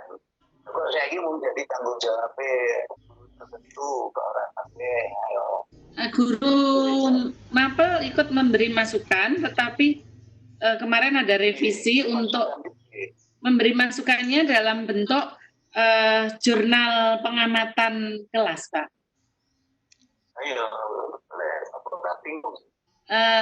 Nah, untuk kemarin itu ada revisi yang 2018 itu karena untuk mengurangi beban yang seperti Bapak sampaikan tadi, mengajarnya misalnya 6 kelas kali 32. Nah, akhirnya kemarin itu revisi yang terbaru itu diambil intensitas frekuensi tertinggi sama terendah saja. Kalau selain itu berarti diberi nilai B. Nah, kalau saya kelemahan yang paling mendasar itu yang namanya penguatan pendidikan karakter. Dulu kan pendidikan budi pekerti, karakter itu menjadi tanggung jawab.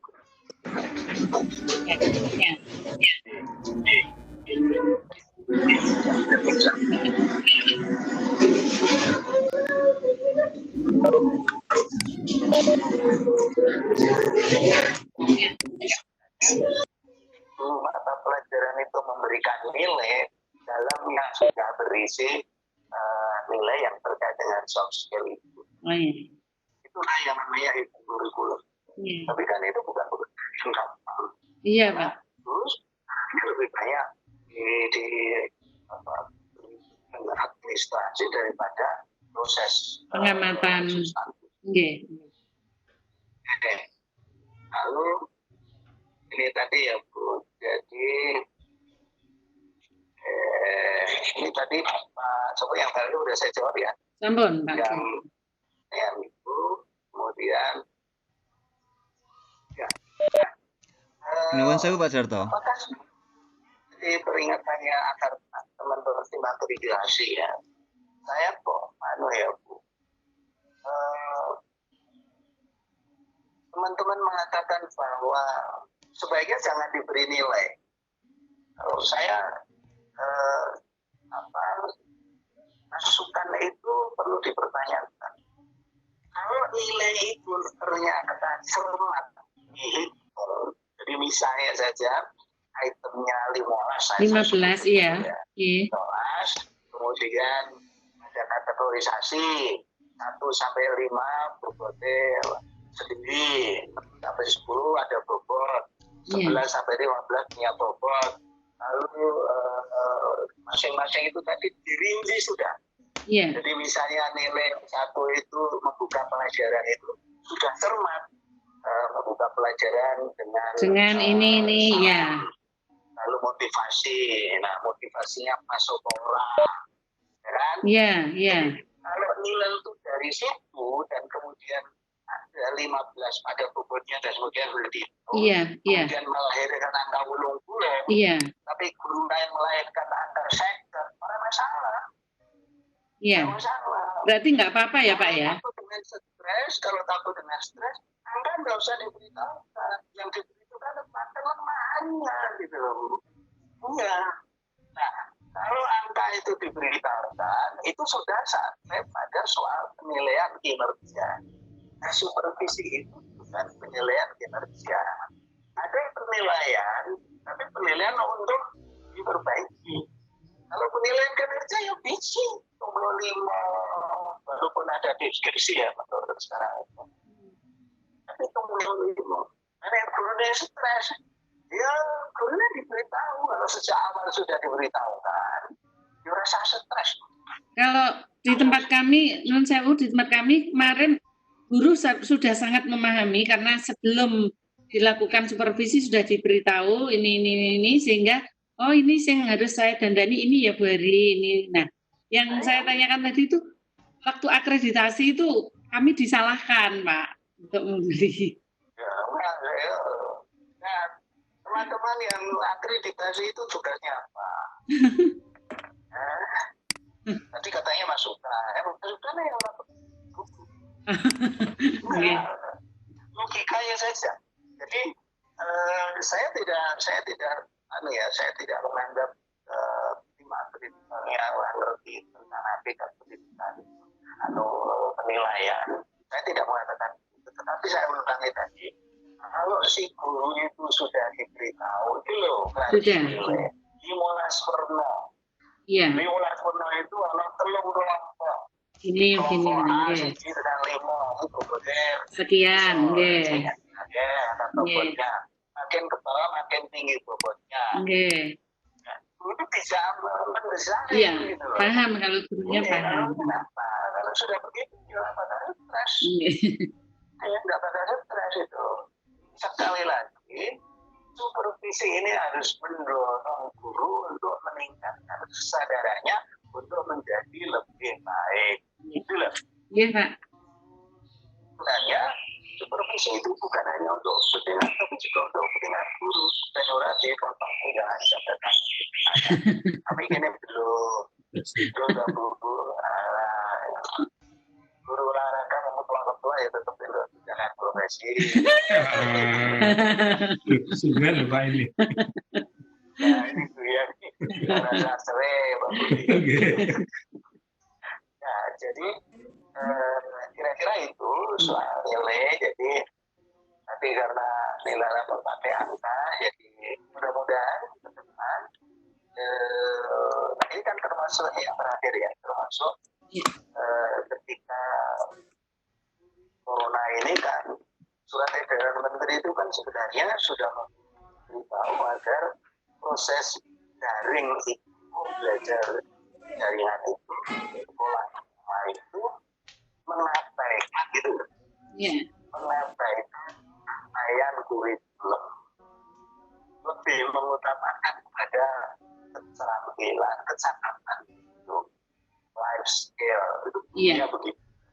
Tapi semua teman-teman ketika saya tanya termasuk sudah diajarkan ya masih kurikulum, masih kurikulum karena itu orang tua kadang-kadang mau tugasnya berat-berat kurikulum.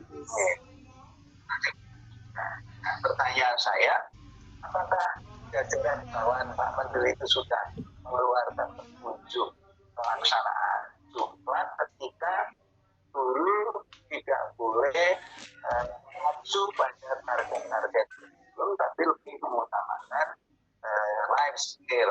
Life skill itu SD yang SMP yang SMA yang aku jadi tak takut aku pernahkah semuanya Bu dari membahas tentang implementasi Putusan Menteri Nomor 14 yang mengatakan seperti itu. Nah ini kan yang siap dibatuknya guru kan guru. Iya, belum. Jadi tugas saya menteri kurikulum padahal Pak Menteri orang apa dulu. Lebih bicara. Apa cara apa?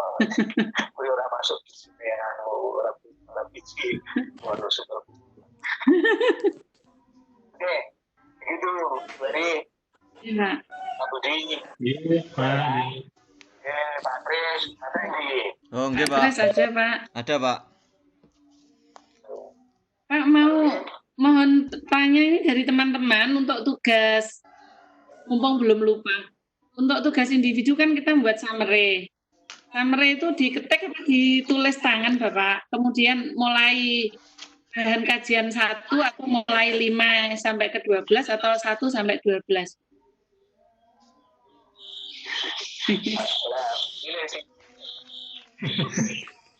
Kalau kami pengennya diketik saja, jangan ditulis. Diketik, Pak. Ketik, ya. Mulai bab kajian 1 sampai 12 atau 5 sampai 12, Pak? Ya ini mulai ketika sekolah ya mulai pelebaran dari rumah sekolah kan orang. Ya orang mulai sejak nanya ini sih orang satu tapi ditulis diketik bahan kajian 1 sampai 12. Lalu isinya saya tidak banyak halamannya tapi sebenarnya pemahaman ibu terhadap bahan kajian itu kemudian yang berkembang diskusi ya. Kemudian dikirimnya ke WA grup atau Japri, Pak? Saya jangan langsung. Japri nggih. Nggih.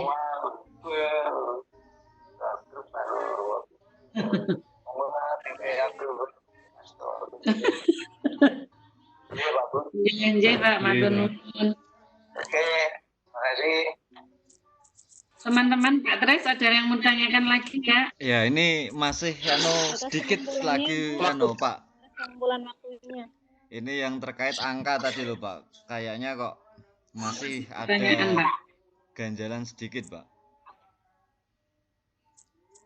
Tadi dikatakan dari Pak Rokim sebaiknya supervisi itu kan tidak menggunakan angka, Padahal di lingkungan guru, apalagi yang PNS, itu kan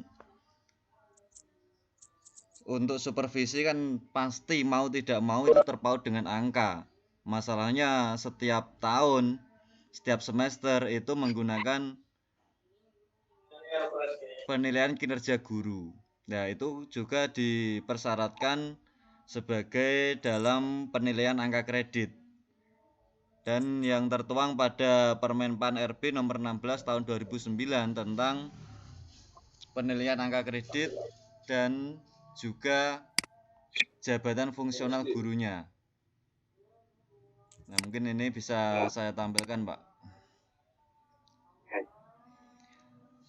Tentang dalam Peraturan Menteri Negara Pendaya Aparatur Negara dan Reformasi Birokrasi dimaksud dengan jabatan fungsional guru, kan itu jabatan fungsional yang mempunyai ruang lingkup, tugas, tanggung jawab, wewenang untuk melakukan kegiatan mendidik, mengajar, membimbing, mengarahkan, dan sebagainya. Dan itu tidak lepas dari tanggung jawab guru dan harus mau tidak mau juga harus mau disupervisi, Pak. Nah, pasti harus mau tidak mau kan harus berkaitan dengan angka. Jadi kalau dikatakan tadi dari Pak Rohim kalau mengatakan sebaiknya tidak ada dengan angka, itu kurang setuju kalau saya. Terima kasih, Pak.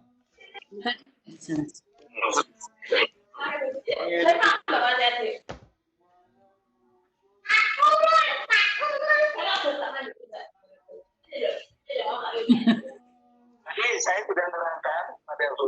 Iya, sudah diterangkan, Pak. Oleh Bu Heri tadi ya. Iya. Jadi sebenarnya angka itu tidak penting, satu.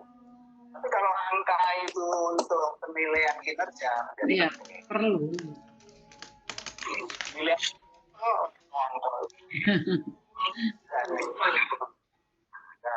nah, angka diikuti deskripsi ya. Sementara kalau supervisi, saya tadi sudah menjelaskan, supervisi itu yang penting bukan angkanya, walaupun menggunakan itu tidak salah. Itu lebih objektif. Iya. Lebih objektif. Iya, Pak. Ketika angka itu kan objektivitasnya harusnya. Cuma supervisi yang penting sebenarnya salah iki nang ngendi. Saya ini nang ngendi. Tadi saya menyebut kalau ada 15 item dikategorikan AC, itu dinas, sedang, sebutnya, dan kemudian bisa dirinci. Ya, dirinci. Taruhlah misalnya ada soal membuka pelajaran. Itu kan perilaku guru membuka pelajaran itu kan bukan hanya sekedar lulus salah. Itu, Bu. Iya, Pak.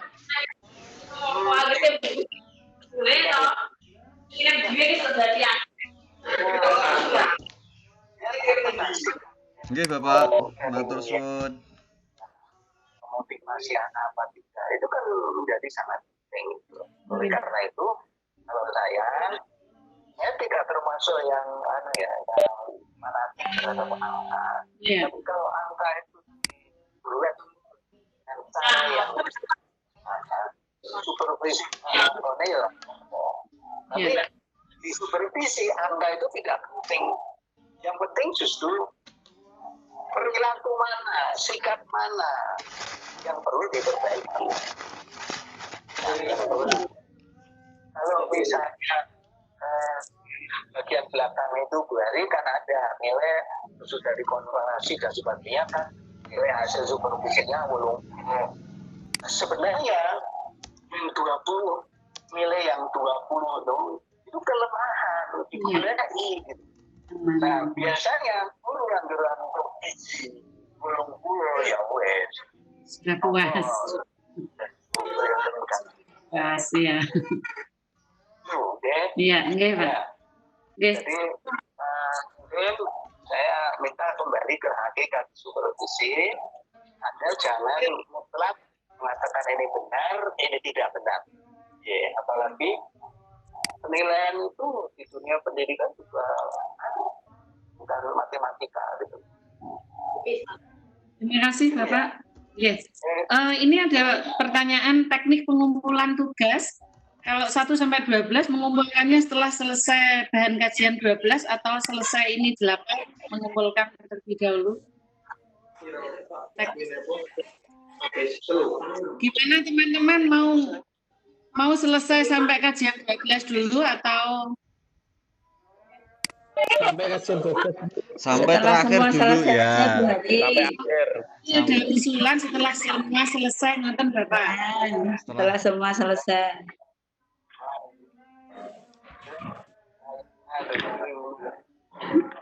Kalau bisa setelah selesai corona juga enggak apa-apa, Bu. Ya, betul. Cocok. Aja nyelalah Pak Trias. Pak, selesai semua. Astagfirullahaladzim, Bapak mau atau nuwun berarti sampai kajian 12 selesai nggih. Nggih. Oke, setuju. Alhamdulillah. Ini Bapak Mas. Yes. Biasa. Ini sampun berarti pengakhiri.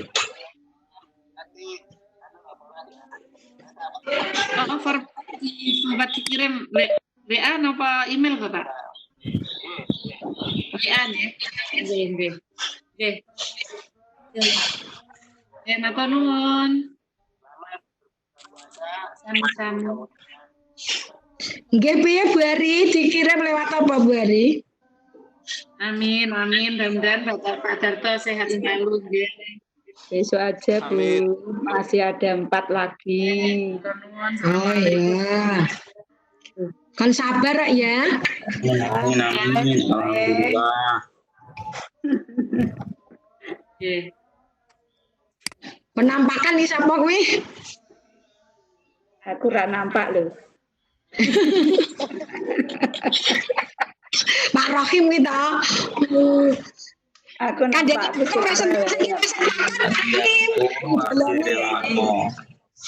Alhamdulillah semuanya lancar Pak Rokim ya. Ya, amin. Siap, Bos. Ya. Berarti pengumpulan tugasnya tadi dituruti selesai kajian 12 nggih. Nggih. Betul. Siap, beri. WA Japri. Aku kayak notisan yo. Resume dari Aku kayak notisan yo. Selesai berarti dari Sak kelas podo oleh ra. Oleh Pak Rokim. ini sudah selesai nggih. iso nggon peteng-peteng ngono ki kepiye kuwi jajalan. Kayak penampakan kuntilanak apa cuci nyali. Sudah ya. Lho kan selatan ambek turu. Ya selamat berbuka puasa. Terima kasih Pak Tris dan teman-teman. Oh nggih, sami-sami Bu Hari. Terima kasih. Saya tak undur diri terus nolehku nggak oseng-oseng. Ya. Sama saya mau goreng tempe sampai jam 5. Sing butuh keringat semua. Semuanya terima kasih. Assalamualaikum. Waalaikumsalam. Tempe kurung mateng iki tempene.